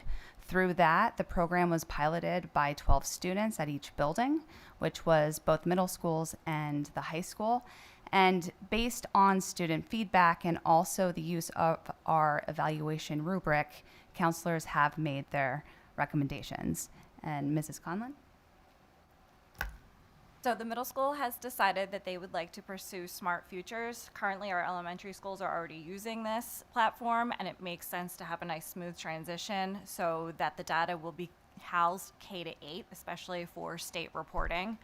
It's also more developmentally appropriate for the middle school level, and they have built-in lessons for the 339 portion of it. And then for the high school, we are requesting school links. So it was a unanimous preference from the school counselors and students alike. It is very user-friendly. It is a comprehensive plan in terms of college and career research. It is also something that the students receive their account for life, so they do have access to it even after graduation, and we also have access to that data, so the post-secondary data collection on how they're doing after high school while they're in college or their post-secondary planning. Overall, it was just a very user-friendly on our end as well as on the student end, and has a lot of a variety in terms of exploring different local careers. So we have the opportunity and the availability to really personalize it here at a building level for our students and for our students' needs. Any questions? Thank you both. All right, Mr. Moran, you're up. Last but not least, just the enrollment and staffing update at this point in the year as we move into the month of June. Okay, good evening. So tonight I'm going to share with you our enrollment data. So our first slide, we're looking at our elementary level enrollment data. If you'll notice the top chart, that reflects our current enrollment data. So it's the students that are sitting in their classroom seats today. And then compared to the bottom chart, which reflects our projected enrollment. Several things to note when looking at the second table, our projected enrollment. Kindergarten, that is our current registrations. So it's the number of students who have registered for next year's kindergarten program. We're going to continue to monitor that data as more registrations come in to determine the number of sections.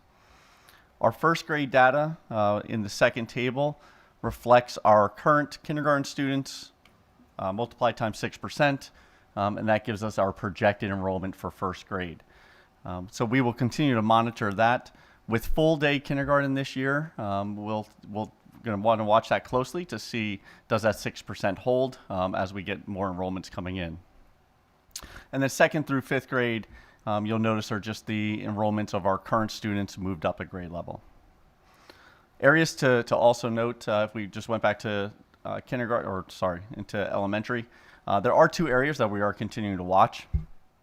We have our two sections. So at Evergreen, fifth grade, you'll notice 26 student class size, and then also South, fourth grade, 24 students. So those are two areas that we are continuing to watch to determine our staffing needs. There have been no changes to our middle level data since our last presentation. We continue to monitor this data based on the data that we presented before. We had one section at Middle School West as a reduction in sixth grade, and then we had an increase at Middle School East. So a net of 0 change at the middle level. In high school, we continue to monitor the number of students that are enrolled in certain courses or have gone through the course selection process. As the board recalls, we recommended the reduction of a 0.5 art teaching position at our last meeting, and that was due to class enrollment.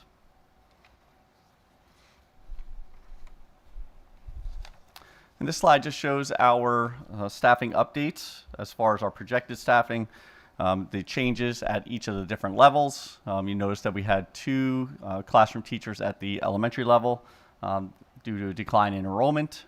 We had 2 reductions or attrition positions at the elementary level. Middle school, as we shared, net change of a 0, 1 reduction at Middle School West, 1 increase at Middle School East. And in high school, the 0.5 art teaching position. At the district level, we had a +1, and for a total right now of -1.5. We also want to recognize all of our retirees. The individuals that are listed above had the opportunity to meet with them as they've gone through their separation process with the district. They will be missed next year. The impact that they've had on our students from kindergarten through 12th grade has been very impactful, and wish them the best as they embark on their next adventure. Dr. Russell and I will have the opportunity to visit each of the buildings and recognize these individuals formally in front of their staff, but also want to highlight all of their efforts and their dedication and commitment to the district over the years. And that concludes my report.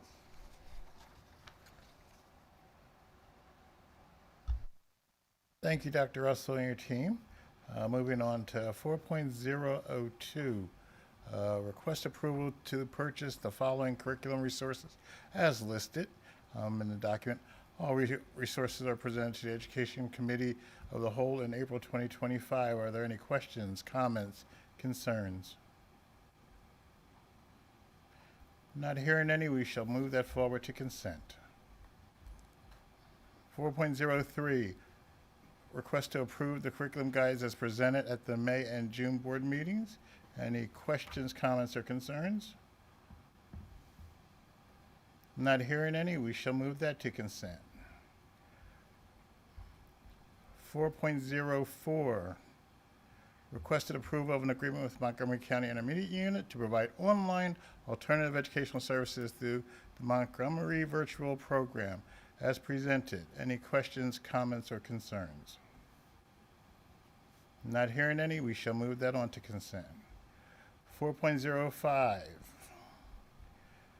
we have a request to approve 387 students eligible to graduate from Perkiomen Valley High School on June 9th, 2020. Is that the correct date? June 6th. June 6th is listed, contingent upon their satisfactory completion of graduation requirements. I so move. There's a motion and a second, and Ms. Widener, you will make the correction to the date. Okay. Are there any comments or questions to prevent these students from graduating from our school district? Okay, seeing none, all in favor? Aye. Against? Motion passes. Congratulations to the class of 2025. 4.06, approval of the request to approve the 2025-2026 parent-student handbooks for elementary, middle, and high schools. Any questions, comments, or concerns? Mr. McKinney, I'd like to hold this off consent until next week. Roger that. 4.06. And Dr. Weston, hold on one second, Mr. McKinney. Dr. Weston, do you have a comment? I just have a question with regard to the next item on the agenda, the approval of the Viking Zone schedule. Assuming that we approve that, will we need to update the high school handbook to reflect that? Yes, and it should be in there. I believe we incorporated the Viking Zone schedule for the high school master Did not schedule. notice it, but I will look again. We'll double check that. Thank you, Dr. Weston. Thank you, Dr. Weston. Go ahead, Mr. McKinney. Okay. 4.07, request to approve a high school schedule change to include Viking Zone beginning in the 2025-26 school year. Viking Zone was piloted from April 1st to 16, 2025. Board approved in February 2025. The Viking Zone will extend from 7:35 a.m. to 8:05 a.m. First period for all high school students will begin at 8:10 a.m. Class periods will be 46 minutes in duration. Any questions, comments, or concerns? Not hearing any, we shall move that to consent. 4.08, request to approve the following international trip as reviewed and forwarded by building principals and district administration. The trip is to Peru, June 22nd, 2027 to July 1st, 2027. Any questions, comments, or concerns? Not hearing any, we shall move that to consent. 4.09 is the enrollment report, which is attached, and that completes my section. Thank you, Mr. McKinney. Dr. Weston, Section 5 Business. Thank you, Ms. White. Item 5.01, Finance Committee of the Whole report. Mr. Weaver, may we have your report, please?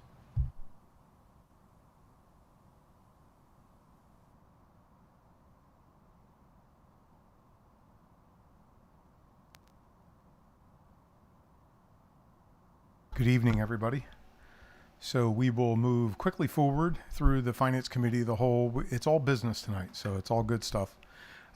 Final budget approval, we'll set it down for tonight and get ourselves moving forward for a successful ending of the 25-26 budget process to bring it forward.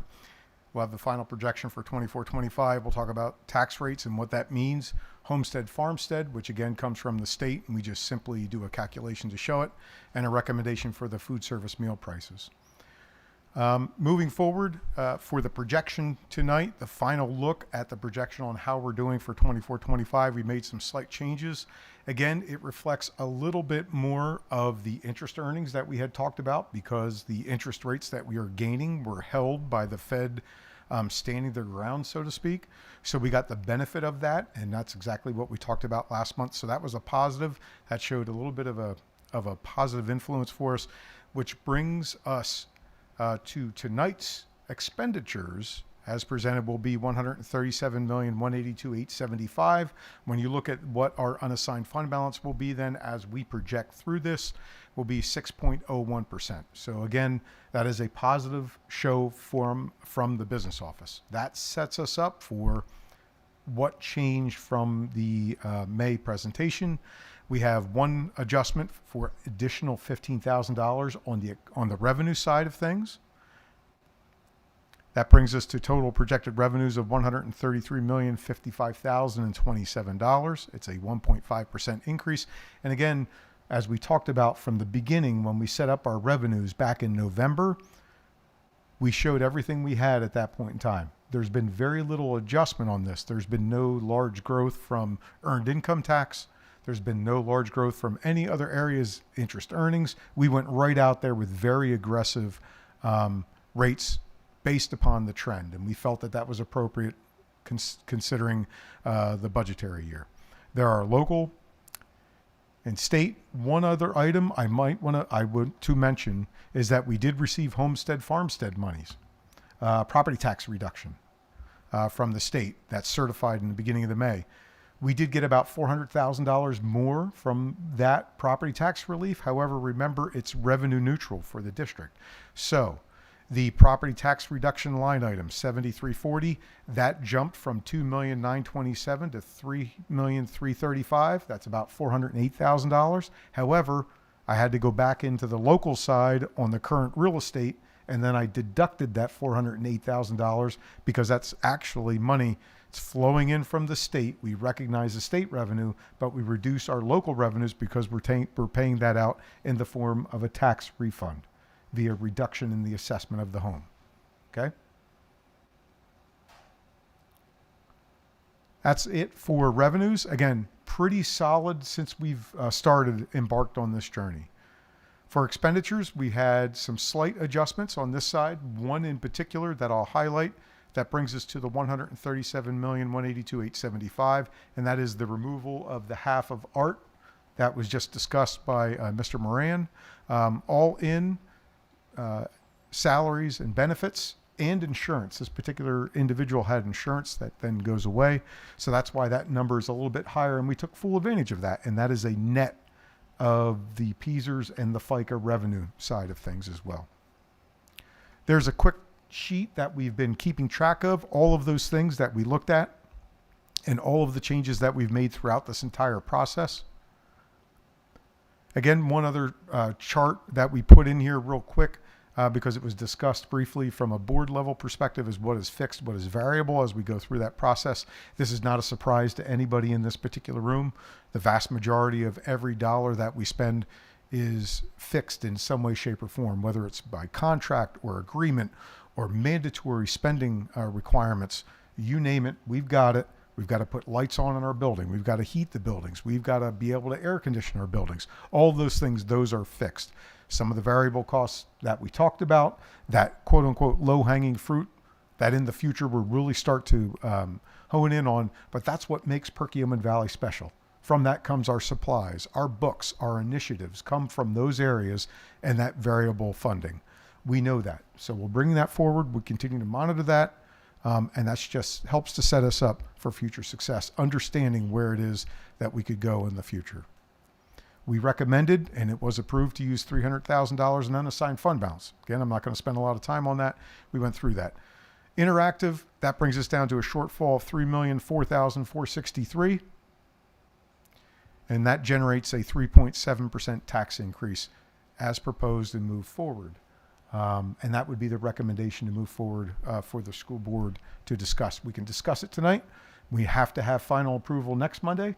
But if the board is okay with it, I'd like to recommend that we move forward with it so we can, in the back end, start to get our tax bills ready and all of that kind of stuff. What that does is that sets us up for our average home assessed at $180,000. That would be a $248 tax increase from this current year to next year, if approved. One more thing before we get there. So I mentioned that tax relief. So what that does is that actually helps to reduce that impact for this particular year. So what that does is that takes that tax bill that would have been about $6,965, it would have added about another $50 to that. Okay, so we're actually showing the reflection and the reduction in that. Okay, any questions on the budget piece of things? There's a lot there. We've been studying it every month. There are no real surprises at this point in time.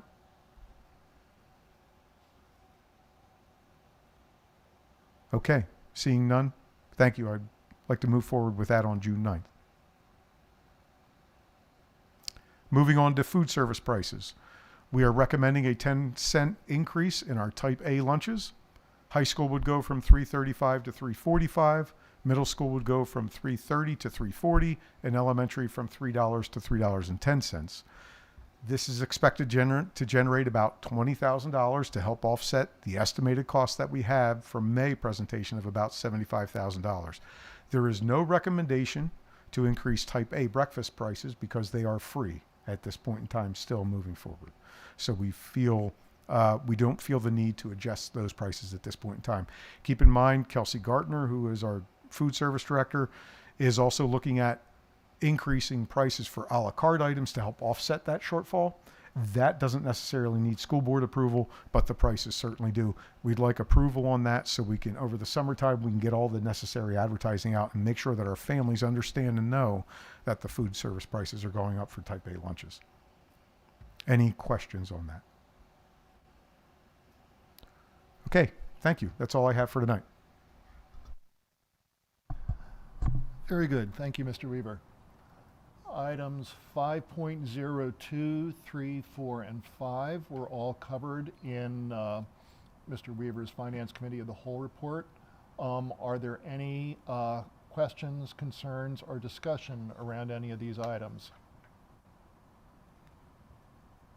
Mr. Weaver asked about getting it done tonight. Is there a possibility to get the budget done today, or does it have to be on hold till next week? I understood that to mean that he's looking to put it on consent this evening so we can pass it next week. Yes, I that is think correct. the details need to be finalized yet in the agenda, so we'll look for that.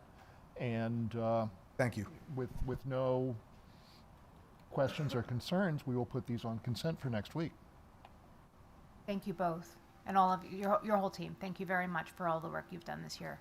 More than welcome. Thank you. Item 5.06, approval of legal services for 2025-26.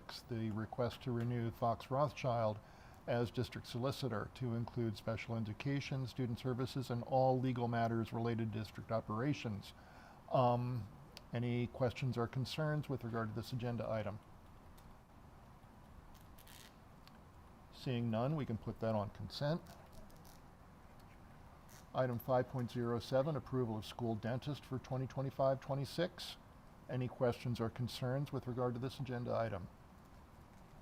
Seeing none, move that to consent. Item 5.08, approval of school physician for 2025-26. Any questions or concerns with regard to this agenda item? Seeing none, we can move that to consent. Item 5.09, approval of Head Start agreement.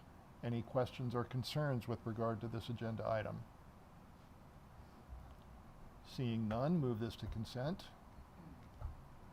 Item 5.10, approval of pre-K counts agreement. Request to approve a lease agreement with the MCIU for a pre-K counts program at Middle School West, beginning on September 1st, 2025 through June 30th, 2026 at no cost to the district. Any questions or concerns with regard to this agenda item? Seeing none, we can move to consent. Item 5.11, approval of all sports insurance program. Any questions or concerns with regard to this agenda item? Seeing none, move to consent. Item 5.12, approval of voluntary school student accident insurance program. Are any questions or concerns with regard to this agenda item? Seeing none, move to consent. Item 5.13, approval of tax assessment appeal settlement. Any questions or concerns with regard to this agenda item? Seeing none, move to consent. Item 5.14, approval to install boardwalk platform at Lenape Arboretum. Any questions or concerns with regard to this agenda item? Seeing none, move to consent. Item 5.15 is already on consent. Item 5.16, approval of 2025-26 special education contracts and costs of services. Any questions or concerns with regard to this agenda item? Seeing none, move to consent. Item 5.17, approval of 2025 extended school year contracts. Any questions or concerns with regard to this agenda item? Seeing none, please move to consent. Item 5.18, approval to purchase staff laptops. Any questions or concerns with regard to this agenda item? Seeing none, move to consent. 5.19, approval for financing for staff laptops. Any questions or concerns with regard to this agenda item? Seeing none, please move to consent. Item 5.20 is a placeholder for next week. Item 5.21 is the grants and donations report. Any questions or comments with regard to the grants and donation report? Seeing none, that concludes my section. Ms. White, if I could beg grace on this. For 5.06 legal services, am I to assume that Mr. Schubers will continue as our solicitor? Did you want to take that off consent then, Mr. McKinney? No, I'm just. I'm just joking. Yes, that's correct. Sorry. Is Yes, that that is correct. good, Mr. McKinney? Yes. Okay, good. Thought he was throwing a wrench in the plans there, Mr. Subers. Go ahead, Dr. Weston, I'm sorry. That ends section 5. Wonderful job. Thank you, sir. You got us through that very nicely. Section 6, payment of bills, Mr. Liggett. Thank you. 6.01 is to pay for the bills over the summer. If there is no questions or arguments about that, I move to put that onto consent. The following two items, 2 and 3, are for next week. That ends my section. Thank you, Mr. Liggett. Dr. Sadler, professional personnel. 7.01 is a motion to authorize personnel and employment contracts. Are there any questions or comments about that? We can move that to consent. 7.02 is a placeholder for the acceptance of resignations and retirements. 7.03 is on consent. 7.04 is on consent. 7.05 is a placeholder, the approval of long-term substitute, extended day substitute appointments. And 7.06 is a motion to approve to create an occupational therapist position. Do we have any questions or comments about that? If not, we will move that to consent. And 7.07 is a placeholder. That ends my section. Thank you, Dr. Sadler. Dr. Campley, support personnel, section 8. 8.01 is on consent, but I'm going to draw attention to Lori Widener is retiring on us, and we're going to miss her greatly, but we still have her till December. But I'm going to miss it. Well, you get to leave with me. We'll have a party together. Dr. Campley, I wonder what will be my motivation then to come. We don't have to accept her retirement, do we? 8.02 through 8.06 are all on consent, and 8.07 is the approval of separation and release agreement, and if there's no questions, that will also be on consent. And that ends my section. Dr. Russell, did you have anything that you wanted to add for section? I did. I was going to save it for board comment, but I will offer it now. So I also want to recognize Ms. Widener. She's been my administrative assistant now, and been a part of the district and the assistant to myself, the superintendent before me, and the one before him. And really has been, I describe her as the glue that kind of holds things together at central office. So she's doing lots of work now to set the next person up for success, which is very much appreciated. Creating spreadsheets and schedules and what I do each month, every day, and teaching others about board docs. But I just really want to publicly extend sincere thanks and appreciation for how good you make the rest of us look, Laurie. Thank you for all that you do. And I really hope you look forward to this next phase of life, honestly. Great. Good for you. We'll praise you again in December.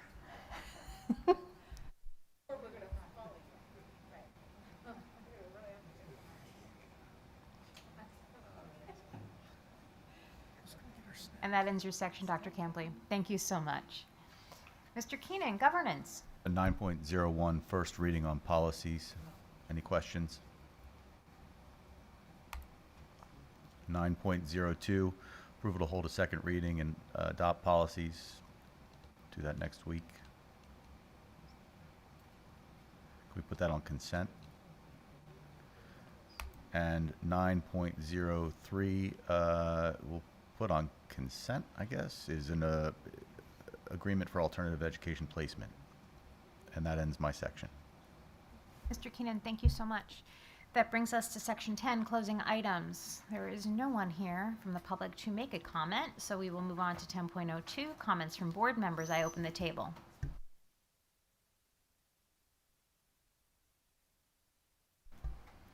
I personally will add just thanks, echoing what Dr. Russell said with regards to Ms. Widener. Thank you very much for all of the years of service, and thank you so much for allowing all of us board members grace when we've needed it time and time again on deadlines.